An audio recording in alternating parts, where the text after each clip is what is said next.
Yeah, guys and girls. Gary here. I'm having a mid-bike crisis. As you can see that tree there, it's blowing like crazy today.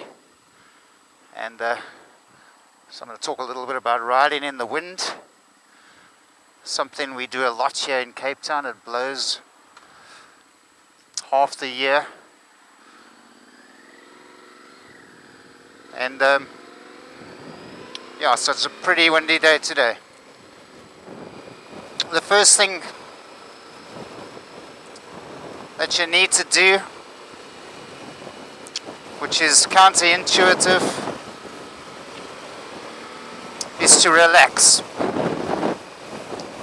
You're going to want to sort of tense up and really hold the bike. And that's going to make it worse, believe it or not. So you want to relax, have a firm grip on the grips, but you want to relax your arms and let the wind blow you. Relax your body, and that way the winds won't get transferred into your steering. So like that, I just got hit by a gust there. Check out these trees here.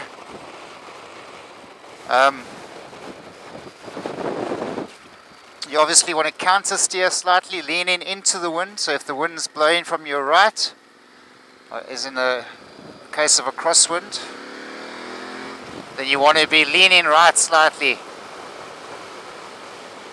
And if the wind's blowing to the right, then you want to give yourself a bit of leeway on your left.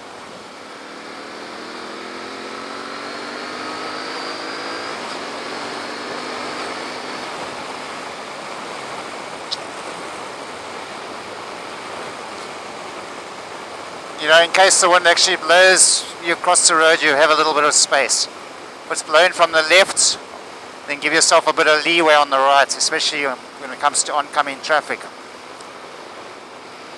Yeah, if you've got a choice, opt for the back roads where there's trees and stuff to protect you. Now coming over this verge, I'm getting blown, which I was expecting. So the wind doesn't just happen randomly. Most of the time anyway. Coming through this corner now, it'll howl at me again, and I've got a headwind now. Yeah, so the back roads where there's a bit more tree cover as opposed to a highway where there's nothing, the back roads can offer you a little bit of protection. When overtaking trucks, you're going to get buffeted a lot. In the case of a headwind, if it's a crosswind, as you get past the truck, as you're passing the truck, it's going to suddenly be very quiet and still. But get ready to counter steer as you come around the front. You'll get blown again. And yeah, it's quite hectic at first, but you do get used to it. I shat myself the first time, I must say.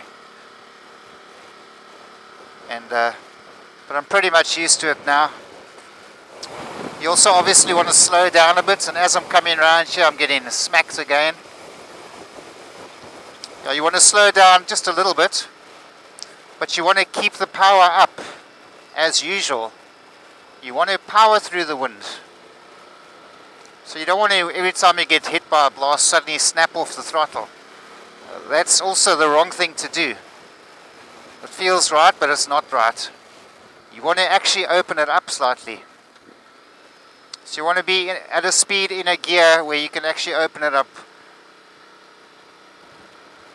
without, you know, doing 200 k's an hour.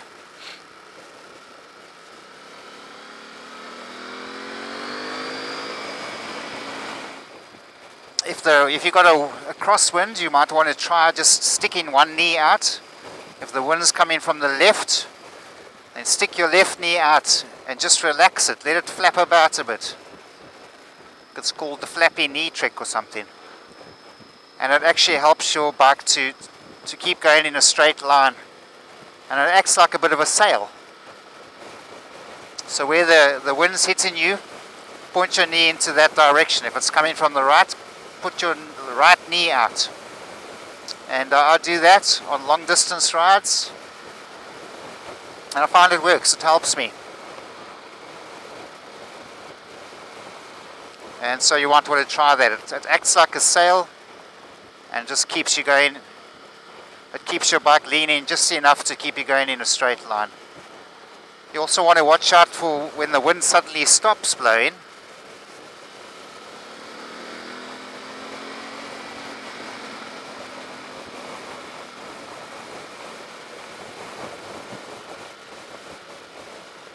And I'm a bit close to this truck now. Yeah, if it suddenly stops blowing, then you're going to have to counter steer in the opposite direction. So you've got to be ready for that.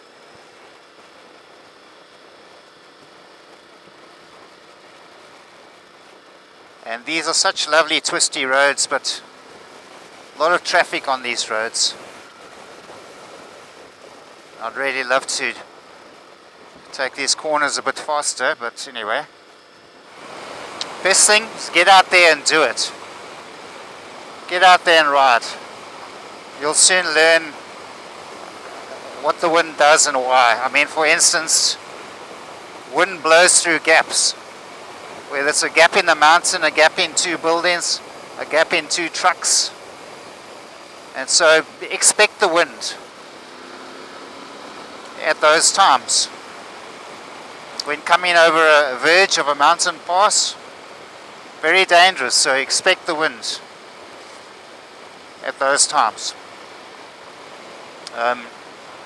When coming through a corridor in between two small hills, whatever you would call that, where the road cuts through a hill, the winds will blow on the opposite side. So if it's blowing from the left, it's going to hit the right wall of the corridor and blow you from the right, hitting you on the right hand side, which can be bloody confusing at first and very unsettling. So be aware of those things. If you're going to travel across plains or on mountain passes, even if it's not a windy day, expect a bit of wind where there's no protection of trees or buildings. And yeah, watch out for the trees and shrubs. You can see what the wind is doing by looking at grass and trees on the side of the road.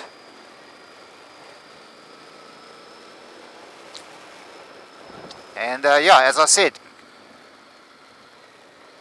get out there and ride in the wind. When it's a windy day, get on your bike and ride. The best way to learn to ride in the wind is to practice. And again, you know, you'll soon get used to it. You'll be a pro. And that's all it's really about. It's just getting used to it, and just getting a feel of how the wind behaves when you're on a bike. Of course, when you're in a car, the only time when wind becomes an issue is if somebody farted and you have to open the window.